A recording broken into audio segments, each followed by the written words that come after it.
بسم الله الرحمن الرحيم ياسين والقرآن الحكيم إنك لمن المرسلين على صراط مستقيم تنزيل العزيز الرحيم لتنذر قوما ما أنذر آباؤهم فهم غافلون لقد حق القول على أكثرهم فهم لا يؤمنون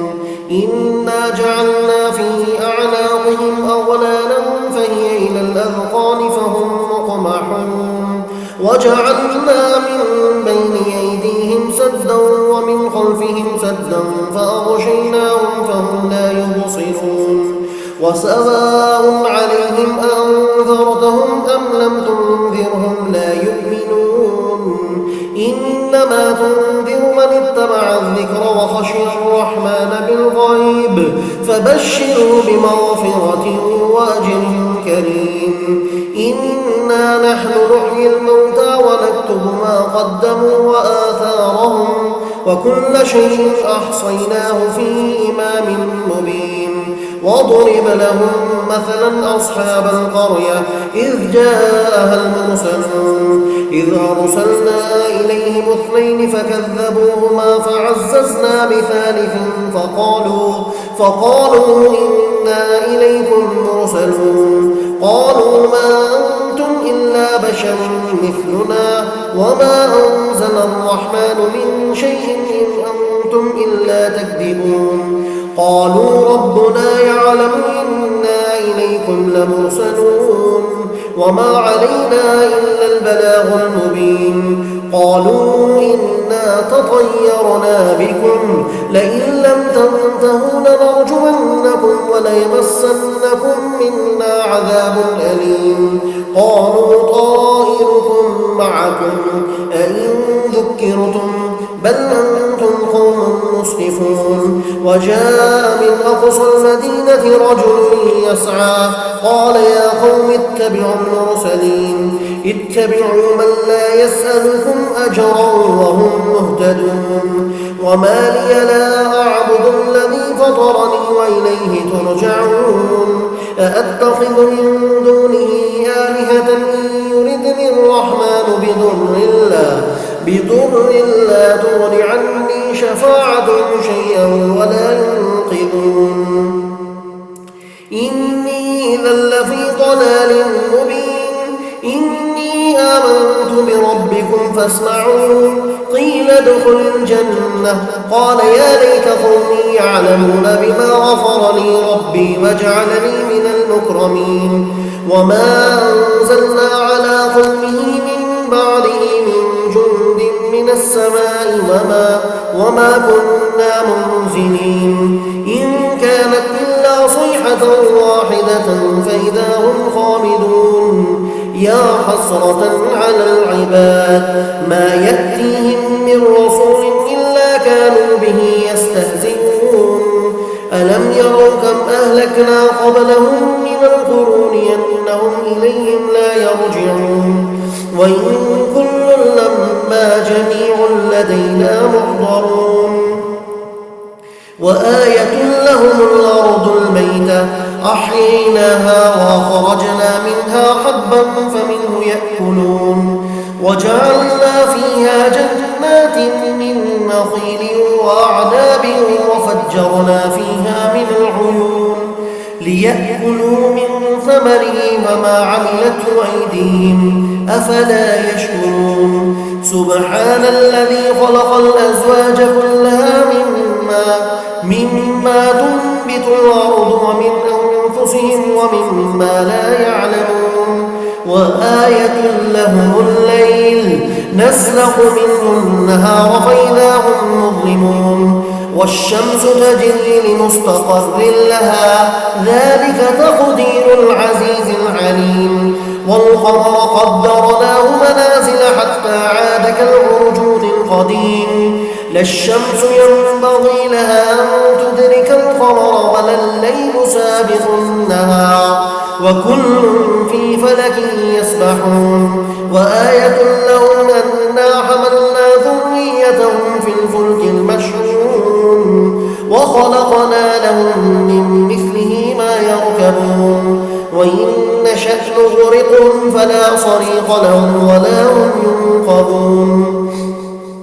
إلا رحمة منا ومتاعا إلى حين وإذا قيل لهم اتقوا ما بين أيديكم وما خلفكم لعلكم ترحمون وما تأتيهم من آية من آيات ربهم إلا كانوا عنها معرضين وإذا قيل لهم أنفقوا مما رزقكم الله قال الذين كفروا للذين آمنوا ونطعم من لو يشاء الله وطعمه إن أنتم إلا في ضلال مبين ويقولون متى هذا الوعد إن كنتم صادقين ما ينظرون إلا صيحة واحدة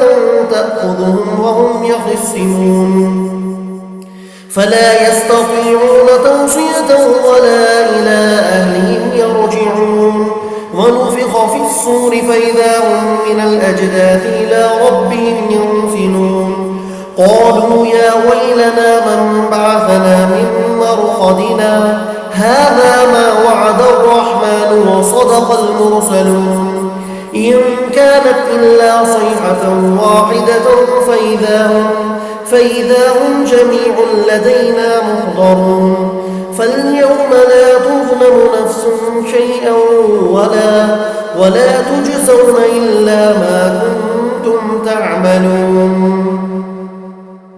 إن أصحاب الجنة اليوم في شغل فاكهون هم وأزواجهم في ظلال على الأرائك متكئون لهم فيها فاكهة ولهم ما يدعون سلام قولا من رب رحيم وامتازوا اليوم أيها المجرمون ألم أعهد إليكم يا بني آدم ألا تعبدوا الشيطان إنه لكم عدو مبين وأن اعبدوني هذا صراط مستقيم ولقد أضل منكم جبلا كثيرا أفلم تكونوا تعقلون هذه جهنم التي كنتم توعدون اصلوها اليوم بما كنتم تكفرون اليوم نختم على أفواههم وتكلمنا أيديهم وتشهد أرجلهم بما كانوا يكسبون ولو نشاء لطمسنا على أعينهم فاستبقوا الصراط فأنى يبصرون ولو نشاء لمسخناهم على مكانتهم فما استطاعوا مضيا ولا يرجعون ومن نعمر ننكسه في الخلق أفلا يعقلون وما علمناه الشعر وما ينبغي له إن هو إلا ذكر وقرآن مبين لينذر من كان حيا ويحق القول على الكافرين أولم يروا أنا خلقنا لهم مما عملت أيدينا أنعاما فهم لها مالكون وذللناها لهم فمنها ركوبهم ومنها يأكلون ولهم فيها منافع ومشارب أفلا يشكرون واتخذوا من دون الله آلهة لعلهم ينصرون لا يستطيعون نصرهم وهم لهم جند محضرون فلا يحزنك قولهم إنا نعلم ما يسرون وما يعلنون أولم يرى الإنسان أنا خلقناه من نطفة فإذا هو خصيم مبين وضرب لنا مثلا ونسي خلقه قال من يحيي العظام وهي رميم قل يحييها الذي أنشاها أول مرة وهو بكل خلق عليم الذي جعل لكم من الشجر الأخضر نارا فإذا أنتم منه توقدون أوليس الذي خلق السماوات والأرض بقادر على أن يخلق مثلهم بلى وهو الخلاق العليم إنما أمره إذا أراد شيئا أن يقول له كن فيكون فسبحان الذي بيده ملكوت كل شيء وإليه ترجعون صدق الله العظيم.